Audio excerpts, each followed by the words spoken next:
Hi friends, breakfast ആയിട്ട് ദോശയും ഇഡ്ഡലിയും ചപ്പാത്തിയും ഒക്കെ കഴിച്ചു മടുത്തവർക്ക് അടിപൊളി രുചിയിൽ നല്ലൊരു ഉപ്പുമാവ് തയ്യാറാക്കാം. This is Aishwarya. Welcome to taste with ice. ആവശ്യമായ സാധനങ്ങൾ: 2 കപ്പ് റവ, റോസ്റ്റഡ് റവയാണ് എടുത്തിരിക്കുന്നത്, 1 സവോള, 1 ക്യാരറ്റ്, 3 പച്ചമുളക്, ചെറിയൊരു കഷ്ണം ഇഞ്ചി.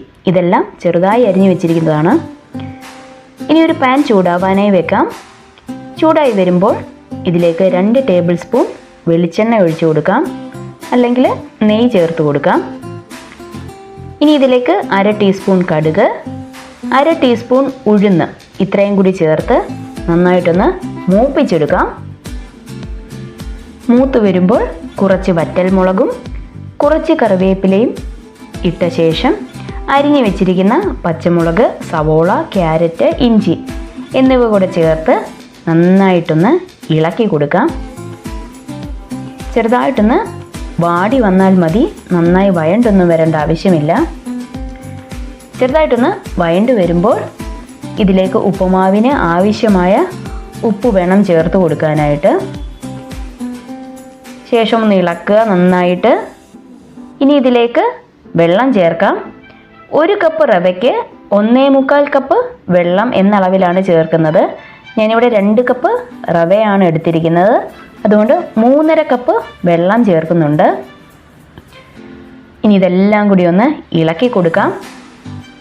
ശേഷം 1 ടേബിൾ സ്പൂൺ നെയ്യ് കൂടി ചേർത്ത് കൊടുക്കുന്നുണ്ട്. കൂടെ തന്നെ 1 ടേബിൾ സ്പൂൺ പഞ്ചസാര കൂടി. പഞ്ചസാര ചേർത്തത് കൊണ്ട് ഉപ്പുമാവിന് മധുരമൊന്നും കൂടിയൊന്നും പോകത്തില്ല. വളരെ ടേസ്റ്റോടുകൂടി നമുക്ക് ഈ പഞ്ചസാരയോടെ ചേർക്കുമ്പോൾ കിട്ടുന്നതായിരിക്കും. ഇനി ഇതൊന്ന് തിളയ്ക്കാനായിട്ട് വെക്കാം. ഇപ്പം നന്നായിട്ട് തിളച്ച് വന്നിട്ടുണ്ട്. ഇനി ഇതിലേക്ക് വറുത്ത് വെച്ചിരിക്കുന്ന റവ കുറേശ്ശെയായിട്ട് ചേർത്ത് നന്നായിട്ടൊന്ന് ഇളക്കി കൊടുക്കണം. റവ ചേർക്കുന്നതിനോടൊപ്പം തന്നെ ഇളക്കിയൂടെ കൊടുക്കണം, ഇല്ലെങ്കിൽ പെട്ടെന്ന് കട്ട പിടിക്കും, നമുക്ക് നല്ല ഉപ്പുമാവ് കിട്ടത്തില്ല. ഇളക്കി യോജിപ്പിച്ചെടുത്തിട്ടുണ്ട്.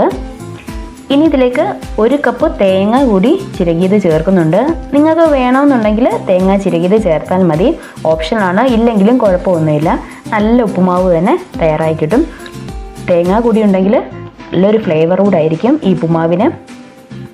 ഇനി മൂടി വയ്ക്കാം. ഒരു 5 മിനിറ്റ് ചെറുതീയിൽ വേവിച്ചെടുക്കാം. 5 മിനിറ്റിന് ശേഷം മൂടി തുറക്കാം. ഇപ്പോൾ ഉപ്പുമാവെല്ലാം നന്നായി വെന്ത് വന്നിട്ടുണ്ട്. ഇനി ഇത് നമുക്കൊന്ന് ഇളക്കി കൊടുക്കണം. ഇളക്കി ഒന്ന് റെഡിയാക്കി എടുത്തു കഴിഞ്ഞാൽ നമ്മുടെ രുചികരമായ ഉപ്പുമാവ് തയ്യാറായി കഴിഞ്ഞു. ഇത്രയേ ഉള്ളൂ. എല്ലാവരും എന്തായാലും ഇതുപോലെ ഒന്ന് തയ്യാറാക്കി നോക്കൂ.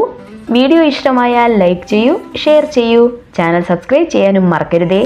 അപ്പോൾ പുതിയൊരു റെസിപ്പിയുമായി വീണ്ടും കാണാം. അതുവരെ ബായ്.